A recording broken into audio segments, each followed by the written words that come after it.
இப்போல்லாம் சினிமாவில் famous dialogue என்ன தெரியுமா? அவன் பொருளையே எடுத்து அவனுக்கே போடுறது அப்படின்னு. அந்த மாதிரி அவங்க டைலாக்லேயே நானும் பதில் சொல்லவா? அந்த டைலாக் என்னன்றதையும் உங்களுக்கு இப்போ நான் ஞாபகப்படுத்திடுறேன். நான் ஒன்றும் முற்றும் துறந்த முனிவனும் அல்ல. ஞாபகம் வருதா? அந்த மாதிரி சாபம் கொடுக்கறதுக்கு அவர் ஒன்றும் முனிவரும் இல்லை, சாபத்தை வாங்கிக்கின்னு போகிறதுக்கு நான் ஒன்றும் அவ்வளோ பெரிய பாவியும் இல்லை. போதுமா? ஒரு பகுத்தறிவு அப்படிங்கிற ஒரு கட்சியின முக்கிய பதவியில் இருக்கக்கூடிய ஒரு தலைவர் தெரிவிக்கிறாரு. அதாவது இந்த நுணலும் தன் வாயால் கெடும் அப்படின்னு சொல்லுவாங்க.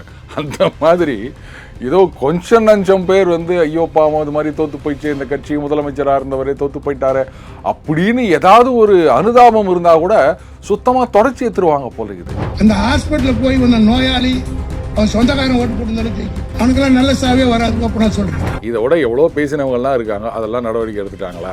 இது காலங்காலமாக அவங்க சொல்லிட்டு வருது தான். சொரணை கட்ட முன்னங்கள், சோட்டால் அழித்த பின்னங்கள், தமிழர்களுக்கு உணர்வே இல்லை, அறிவே இல்லை, இப்படிலாம் காலங்காலமாக சொல்லிட்டு வராங்கல்ல. அதனோட கொஞ்சம் மாடிஃபைடு வெர்ஷன், லேட்டஸ்ட் வைப்புக்கு ஏற்ற மாதிரி அண்ணன் சொல்லி நிற்கிறாரு. அதனால் அவங்க இதெல்லாம் நடவடிக்கைலாம் எடுக்க மாட்டாங்க, கவலையப்படாதீங்க. பாருங்க, இந்த வீழ்த்த முடியாது அப்படின்றதெல்லாம் காலங்காலமாக திமுக தான் சொல்லிட்டு வந்தாங்க. இப்போ எப்படி இருக்காங்கன்னு பார்க்கலையா? அதனால் அரசியலில் வீழ்த்தவே முடியாதவர்கள் அப்படின்றதெல்லாம் யாருமே கிடையாது. இது வெறும் ரெட்டாரிக்காக தான் இருக்குது. சொன்ன குற்றச்சாட்டுக்கு பதிலை காணாம அவங்க என்ன குற்றச்சாட்டு சொன்னாங்க, அதுக்கு உங்களுடைய கவுண்டர் என்ன, அதோட முடிஞ்சு போச்சு.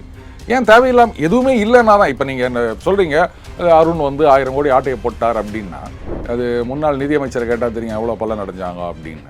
இப்போ அறப்போர் இயக்கம் வேறு சொல்லி நிற்கிறாங்க எவ்வளோ பலன் அடைஞ்சாங்க அப்படின்னு. என்னவோ இவங்களால பலன் அடைஞ்சாங்கன்னா நீங்கள் என்னவோ பலனே அனுபவிக்காமல் ஒன்றுமே இல்லாத மாதிரி தானே பேசி நிற்கிறீங்க. நீங்கள் ஒவ்வொருத்தரும் என்ன பலன் அடைஞ்சிங்க அப்படின்னு இப்போ ஒவ்வொன்றா நோண்டி நிற்கிறாங்க. அவங்க அரசியலுக்கு வரும்போது எப்படி வந்தோம், இன்றைக்கி எப்படி இருக்கோம் அப்படின்றதெல்லாம் பார்க்கும்போது அதெல்லாம் பலன் இல்லையா? அப்போ நாங்கள் அடைஞ்ச பலனை பார்க்கும்போது நீங்கள் மலைக்கும் மடுவுக்கும் உள்ள வித்தியாசம். உங்களுடைய பலன்லாம் கோடிகளில் 1000 கோடிகளில் இருக்குது.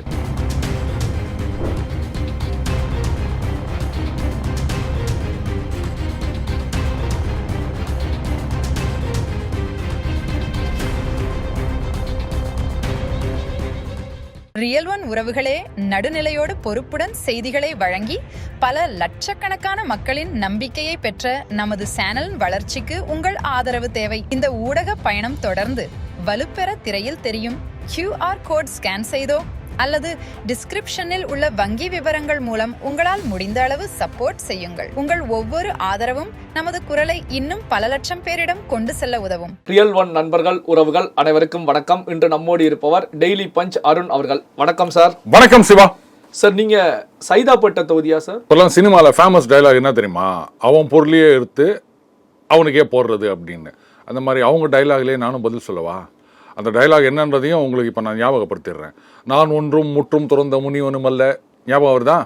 அந்த மாதிரி சாபம் கொடுக்கறதுக்கு அவர் ஒன்றும் முனிவரும் இல்லை, சாபத்தை வாங்கிக்கின்னு போகிறதுக்கு நான் ஒன்றும் அவ்வளோ பெரிய பாவியும் இல்லை. போதுமா? இல்லை சார், அதே நேரத்தில் பார்த்தீங்கன்னா ஒரு பொது வெளியில் மைக்கை பிடிச்சிட்டு ஓட்டு போடாத மக்களுக்கு நல்ல சாவே வராது அப்படின்னு சொல்லி ஒரு பகுத்தறிவு அப்படிங்கிற ஒரு கட்சியின முக்கிய பதவியில் இருக்கக்கூடிய ஒரு தலைவர் தெரிவிக்கிறாரு. பகுத்தறிவு அப்படின்றதெல்லாம் நாங்கள் உங்களுக்கு சொல்வோம், நீங்கள் கேட்டுக்கின்னு ஆடணும். புரியுதுங்களா? எங்கள் வீட்டில் எங்கள் பசங்களுக்கு வைக்கிற பேர்லேருந்தே தெரியும் எந்த அளவுக்கு நமக்கு தமிழ் மீது ஆர்வம் இருக்கின்றது, பகுத்தறிவு மீது ஆர்வம் இருக்கின்றது அப்படின்னு. இது என்ன நினச்சிருக்கிறீங்க நீங்கள்? இதெல்லாம் அடுத்தவங்களுக்கு தாங்க உபதேசம். நாங்கள் அதெல்லாம் ஃபாலோ பண்ண மாட்டோம். நமக்கா வேணும்னா அது சனாதனத்தை ஒழிப்போம், இல்லைன்னா நாங்கள் சாபம் கொடுப்போம். சாபம் எங்கேயாவது பகுத்தறிவில் வருதா அப்படின்னா நீங்கள் கேட்கக்கூடாது. நாங்கள் கொடுத்தா எதில் ஒன்றா வரும். அது இப்போ சோசியல் மீடியாவில் பார்த்தீங்க அப்படின்னா, இப்போ சைதாப்பேட்டையில் RS பாரதி அவர்கள் பேசிட்டாங்க. அடுத்து கொளத்தூரில் ஒரு ஸ்டேஜ் போட்டு கொடுக்கணும் அவரை பேசுவதற்கு அப்படின்னு சொல்லி ட்ரெண்டிங் பண்ணுறாங்களே சார். ஏங்க, தமிழகம் முழுக்க தோற்று போன அத்தனை தொகுதியிலும் போயிட்டு நீங்கள் சொல்லிட்டு வாங்க, போதுமா? அதாவது இந்த நுணலும் தன் வாயால் கெடும் அப்படின்னு சொல்லுவாங்க. அந்த மாதிரி ஏதோ கொஞ்சம் நஞ்சம் பேர் ஐயோ பாவம் அது மாதிரி தோற்று போயிடுச்சு, இந்த கட்சி முதலமைச்சராக இருந்தவரே தோற்று போயிட்டாரு அப்படின்னு ஏதாவது ஒரு அனுதாபம் இருந்தால் கூட சுத்தமாக தொடச்சி எடுத்துருவாங்க போல இருக்குது. அவர் சரி, ரொம்ப நாளாக அவரை MP ஆக்காமல் ஆக்கியிருந்தீங்கன்னா இந்த மாதிரிலாம் வந்திருக்காதுன்னு நினைக்கிறேன். ஒருவேளை உள்ளுக்குள்ளே இருந்தே இந்த மாதிரி ஏதாவது செங்கலாக பேத்து எடுக்கிறாரா, அதுவும் எனக்கு தெரியல. என்ன பேச்சுங்க இதெல்லாம்? எங்களுக்கு ஓட்டு போடாதவங்களுக்குலாம் நல்ல சாவே வராது அப்படின்ற. இல்லை, அவர் சொல்றதுல நியாயம் இருக்குல்ல சார். எங்களால் பலன் அடைஞ்சிருக்காங்க, பலன் அடைஞ்சவங்க ஓட்டு போட்டாலே நாங்கள் வெற்றி பெற்றிருக்கலாம். நீங்கள் பலன் அடையவே இல்லையா ஆட்சிக்கு உக்காந்தீங்கன்னு? அது முன்னாள் நிதியமைச்சரை கேட்டால் தெரியும் எவ்வளோ பலன் அடைஞ்சாங்க அப்படின்னு. இப்போ அறப்போர் இயக்கம் வேறு சொல்லி நிற்கிறாங்க எவ்வளோ பலன் அடைஞ்சாங்க அப்படின்னு. என்னவோ இவங்களால பலன் அடைஞ்சாங்கன்னா நீங்கள் என்னவோ பலனே அனுபவிக்காமல் ஒன்றுமே இல்லாத மாதிரி தானே பேசி நிற்கிறீங்க. நீங்கள் ஒவ்வொருத்தரும் என்ன பலன் அடைஞ்சிங்க அப்படின்னு இப்போ ஒவ்வொன்றா நோண்டி நிற்கிறாங்க. அவங்க அரசியலுக்கு வரும்போது எப்படி வந்தோம், இன்னைக்கு எப்படி இருக்கோம் அப்படின்றதெல்லாம் பார்க்கும்போது அதெல்லாம் பலன் இல்லையா? அப்போ நாங்கள் அடைஞ்ச பலனை பார்க்கும்போது நீங்கள் மலைக்கும் மடுவுக்கும் உள்ள வித்தியாசம். உங்களுடைய பலன்லாம் வந்து கோடிகளில் 1000 கோடிகளில் இருக்குது. நாங்கள் கூட்டத்தில் போயிட்டு க்யூவில் நின்றுக்கின்னு அதையும் வந்து பேங்க்கில் நேராக ட்ரான்ஸ்ஃபர் பண்ண மாட்டீங்க. பொங்கல் பரிசு கொடுக்குறேன்னா அங்கே வந்து வாங்கிக்கா, இது மாதிரி தானே பண்ணின்னுக்கிறீங்க. அது உங்கள் வேலைங்க. அதுக்கு தானங்க ஓட்டு போட்டு உட்கார வச்சுக்கிறாங்க. ஓட்டு மட்டும் இல்லை, சம்பளம் வேலை வாங்குறீங்கல்ல, என்ன சும்மாவா? இப்போ அரசு அதிகாரிகள் வந்து இப்போ நான் கேட்குற கேள்வி நீங்கள் பதில் சொல்லுங்கள் சிவா. முதியோர் உதவித்தொகை சரியா? இது எவன் அப்பா விட்டு காசு? ஏன்னா அவங்க பாக்கெட்லேருந்து எடுத்து கொடுத்துன்னுக்குறாங்களா? நாங்கள் வரி பணம் கட்டுறோம், அதுலேருந்து தானே நீங்கள் எடுத்து கொடுக்குறீங்க. இந்த மாதிரி தானே எல்லா திட்டமுமே. அப்புறம் ஒரு ஆர்ஐ தாசில்தார் இவங்க வந்து உங்களுக்கு அந்த ஒரு ஏதோ ஒரு ஸ்கீமில் ஏதோ ஒன்று ஒரு உரிமை தொகை ஏதோ கிராண்ட் பண்ணுறாங்க அப்படின்னா பார்த்தீங்களா நாங்கள் தான் உங்களுக்கு கிராண்ட் பண்ணோம் அப்படின்னு அவங்க சொல்லுவாங்களா? அது அவங்க வேலை அதானே. அந்த மாதிரி ஓட்டு போட்டு உங்களை உட்கார வச்சுக்கிறோன்னா அதுதான் உங்க வேலை. இல்ல முன்னால இருந்த ஆட்சியாளர்கள் செய்யல, நாங்க அந்த திட்டங்களை செயல்படுத்தியிருக்கோம், செய்திருக்கோம், மக்களுக்கு கொடுத்துருக்கோம் அப்படின்னு சொல்றாங்க. அதாவது அவங்க கட்சியில ஆதரவாளர் ஒருத்தர் சொன்னதை தான் சொல்லணும். எங்கேயோ அடப்பு இருந்தா கூட அதை வந்து செய்யற வேலைக்காரன்னு ஒருத்தர் சொல்லிட்டு போனாரு, ஞாபகம் இருக்கா? அந்த மாதிரி ஆட்களுக்கு இந்த மாதிரி பேச்சு தேவையா? இந்த மாதிரி வந்து திமிர்த்தனமான பேச்சு பேசி தான் வந்து மக்கள்கிட்டேருந்து ஒதுங்கி போயின்னுக்கிறாங்க. ஆட்சியில் இருக்கும்போதை விட ஆட்சியில் இல்லாத போது இவங்களுக்கு இவ்வளோ இருந்ததுன்னு சொன்னால் அப்புறம் ஜனம் யோசிக்க மாட்டாங்களா? பதவியில் இல்லைன்னும் போதே இவங்க இவ்வளோ நம்மளை கேள்வி ஊற்றி நிற்கிறாங்களே, இன்னும் இவங்கள பதவி கொண்டாந்து உட்கார வச்சா என்ன பண்ணுவாங்கன்னு யோசிப்பாங்களா மாட்டாங்களா? சுத்தமாக ஒன்றும் இல்லாமல் பண்ணுறதுக்கு ஏதோ வழி பண்ணி போல இருக்குது அண்ணன் ஆர்எஸ் பாரதி. விடுங்க. இப்போ திமுகவை பொறுத்த வரைக்கும் மறு கட்டமைப்பு சீரமைப்பு அப்படிங்கிற விஷயத்தில் வந்து குழுக்கள் அமைச்சு வேகம் எடுத்து சென்றுகிட்டு இருக்கக்கூடிய சூழ்நிலையில் இப்போ ஆர்எஸ் பாரதி போன்ற கூட இந்த பேச்சு திமுக தலைமை ஏதாவது நடவடிக்கை எடுப்பார்களா? எப்படி சார்? அதெல்லாம் ஒன்றும் நடவடிக்கை எடுக்க மாட்டாங்க. என்ன நினச்சி நிற்கிறீங்க நீங்கள்? இதை விட எவ்வளோ பேசினவங்கலாம் இருக்காங்க, அதெல்லாம் நடவடிக்கை எடுத்துட்டாங்களா? இது காலங்காலமாக அவங்க சொல்லிட்டு வருது தான். சொரணை கட்ட முன்னங்கள், சோட்டால் அழித்த பின்னங்கள், தமிழர்களுக்கு உணர்வே இல்லை, அறிவே இல்லை, இப்படிலாம் காலங்காலமாக சொல்லிட்டு வராங்கல்ல. அதனோட கொஞ்சம் மாடிஃபைடு வெர்ஷன் லேட்டஸ்ட் வைபுக்கு ஏற்ற மாதிரி அண்ணன் சொல்லி நிற்கிறாரு. அதனால் அவங்க இதெல்லாம் நடவடிக்கைலாம் எடுக்க மாட்டாங்க, கவலையப்படாதீங்க. இப்போ அமைச்சர் பிரபு அவர்களை பொறுத்த வரைக்கும், கனிம வளத்துறை அமைச்சர் பிரபு அவர்களை பொறுத்த வரைக்கும் திமுக வந்து என்னை உடல் ரீதியான தாக்குதலை தொடுத்தாங்க, ரெண்டாவது அடிப்படையில் பார்க்கும்போது வந்து ஒரு மோசமானவன் அப்படின்னு சொல்லி சமுதாயத்தில் சித்தரித்து காட்டக்கூடிய வேலைகளில் ஈடுபட்டாங்க. ஆனால் இப்போ வந்து பார்த்தீங்கன்னா குடும்ப உறுப்பினர்களை மையப்படுத்தி என்னை வீழ்த்துவதற்கான வேலைகளில் ஈடுபட்டு இருக்காங்க. காரணம் என்ன அப்படின்னா என்னுடைய தந்தையும் அரசியல்வாதியாக இருப்பதனால ஸோ அதை மையப்படுத்தி தந்தையையும் என்னையும் லிங்க் பண்ணி என்னை வந்து வீழ்த்துவதற்கான வேலைகளில் ஈடுபட்டு இருக்காங்க அப்படிங்கிற கருத்துக்களை முன் வச்சிருக்காங்க. இதை எப்படி? இது என்ன அலிகேஷன் எனக்கு புரியல. அதாவது குடும்பத்தை சம்மந்தப்படுத்தி இல்லை அப்பாவை சம்மந்தப்படுத்தி அப்படின்னா, இப்போது சிவா உங்கள் அப்பா இப்படி அப்படின்னா உடனே ஜனங்கள்லாம் வந்து வெறுப்பாயிருவாங்களா? நீங்கள் என்ன பண்ணுறீங்க, அவர் உங்கள் பேரை யூஸ் பண்ணியோ மிஸ்யூஸ் பண்ணியோ மற்றவங்க என்ன பண்ணுறாங்க அப்படின்னு ஒரு குற்றச்சாட்டு வச்சா அதுக்கு நேரடியாக பதில் சொல்லாமல் அது என்ன உடல் ரீதியாக, மன ரீதியாக, குடும்ப ரீதியாக அப்படின்னு அவங்க என்ன வந்து இவர் இந்த குடும்பம் என்ன சொன்னாங்கன்னா அந்த குற்றச்சாட்டுக்கு பதில் சொல்லணும். அதுக்கு வந்து இதை பண்ணுறாங்க அதை பண்ணுறாங்கன்னு அவங்க என்ன சொன்னாங்களோ அதுக்கு நீங்கள் வந்து உங்கள் ஆர்குமெண்ட்டை கொடுங்க. தேவையில்லாமல் இந்த மாதிரிலாம் ஜாங்கிரி பிழிகிற விஷயம் வேணாம்.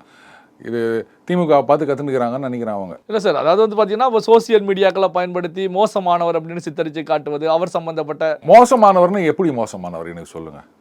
அதாவது இப்போ சிவா மோசமானவர்னு நான் சொல்லணும்னா இவர் பாருங்கள் இவர் வந்து ஊழல் பண்ணுறார் அப்படி சொல்லலாம், அப்படி இல்லாட்டா வந்து மற்றவங்க படத்தை ஆட்டையை போட்டார் அப்படி சொல்லலாம், இல்லை நில அபகரிப்பு அப்படின்னு சொல்லலாம். அப்படியும் இல்லை அப்படின்னா இவர் வந்து மது பிரியர், தண்ணி அடிச்சுப்புட்டு ரோட்டில் வந்து வரவும் போகிறவங்களாம் தகராறு பண்ணலாம் இப்படி சொல்லலாம். மற்றபடி ஒருத்தர் மோசமானவர்னு எப்படி சொல்ல முடியும் எனக்கு சொல்லுங்கள். அப்போ ஏதோ ஒன்று சொல்லி தானே இவன் இந்த மாதிரி மோசமானவன்னு சொல்ல முடியும். அப்போ அந்த மாதிரி நான் இல்லை அப்படின்னு நீங்கள் ப்ரூவ் பண்ணுங்க, அவ்வளோதானே. அதுக்கே நீங்கள் இப்படிலாம் உட்காந்து சொல்லி நிற்கிறீங்க, உருவத்தை வைத்து குடும்பத்தை வைத்து அப்படின்னா அவங்க என்ன குற்றச்சாட்டு சொல்றாங்க, அதுக்கு உங்க பதில் என்ன? இல்ல அந்த மாதிரியான விஷயங்கள்ல அவங்க ஈடுபட்டாங்க. ஆனா என்ன வந்து வீழ்த்த முடியாது, நான் வெளிப்படையாக இருக்கிறேன் அப்படிங்கிற கருத்துக்கெல்லாம் முன் வச்சு பாருங்க. இந்த வீழ்த்த முடியாது அப்படின்றதெல்லாம் காலங்காலமா திமுக தான் சொல்லிட்டு வந்தாங்க. இப்ப எப்படி இருக்காங்கன்னு பார்க்கலையா? அதனால அரசியல்ல வந்து வீழ்த்தவே முடியாதவர்கள் அப்படின்றதெல்லாம் யாருமே கிடையாது. இது வெறும் ரெட்டாரிக்கா தான் இருக்கு. சொன்ன குற்றச்சாட்டுக்கு பதில காணாம அவங்க என்ன குற்றச்சாட்டு சொன்னாங்க, அதுக்கு உங்களுடைய கவுண்டர் என்ன, அதோட முடிஞ்சு போச்சு.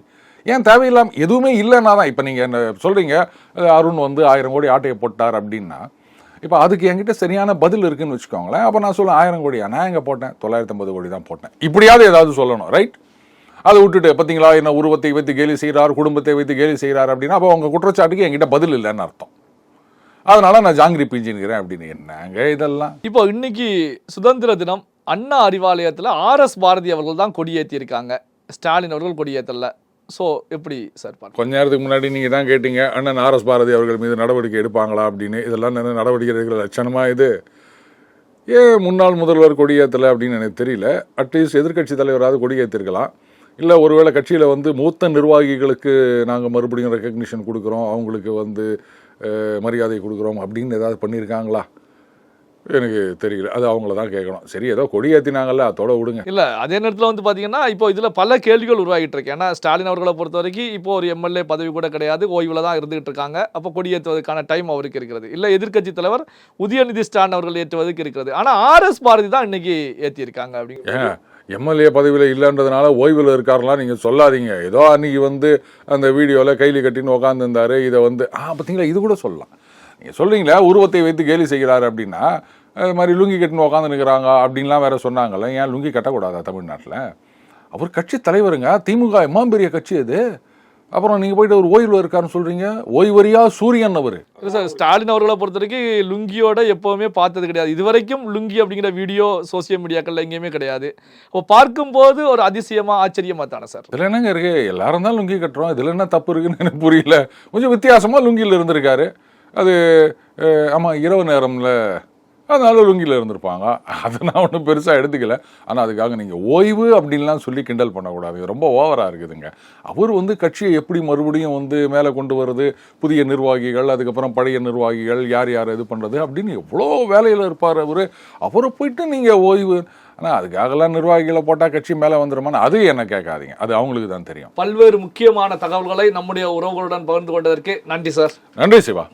உங்கள் பிசினஸ் இன்னும் அதிக மக்களை சென்றடைய வேண்டுமா? இன்றைய டிஜிட்டல் உலகில் சரியான ப்ரமோஷன் தான் வெற்றியின் முதல் படி. தமிழகம் முழுவதும் பல லட்சக்கணக்கான பார்வையாளர்களை தினமும் சென்றடையும் ரியல் ஒன் யூடியூப் சேனல்களில் உங்கள் பிசினஸ் இனி எல்லோரும் அறியட்டும். குறைந்த செலவில் அதிக ரீச். உங்கள் பிராண்டுக்கு நம்பிக்கையும் வளர்ச்சியும் சேர்க்க இன்றே எங்களை தொடர்பு கொள்ளுங்கள். 9280087164.